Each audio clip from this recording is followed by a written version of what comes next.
Hi மக்களே, நேற்று ஒரு நெகிழ்ச்சியான சம்பவம் நான் பார்த்தேன்.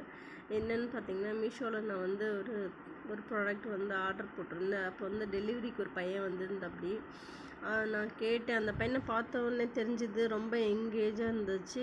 காலேஜ் முடிச்சு இப்போ தான் வந்திருக்கணும் அப்படின்னு சொல்லிட்டு ஃப்ரெஷர் மாதிரி தான் இருந்தது. அதனால் நான் கேட்டேன், நீ என்னப்பா படிச்சிருக்கேன்னு கேட்டேன். நான் பிஎஸ்சி சைக்காலஜி முடிச்சிட்டேன் மேம் அப்படின்னா.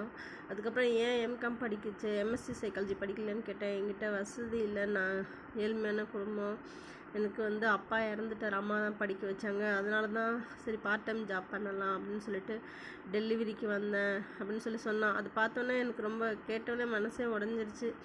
உங்களால் முடிஞ்ச அளவுக்கு உங்கள் பக்கத்தில் இருக்கவங்க பசங்க யாராக இருந்தாலும் சரி, ஒரு சின்ன படிக்கிற பசங்களுக்கு கண்டிப்பாக உதவி செய்யுங்க. நம்மளே சுற்றி நம்மளே அனுபவித்து நம்ம என்னத்தை சாதிக்க போகிறோம். நம்மளால் முடிஞ்ச அளவுக்கு பக்கத்தில் இருக்கவங்க ஏழ்மையிலேயே படிக்க முடியாத சூழ்நிலை இருந்தால் கண்டிப்பாக உதவி செய்யுங்க.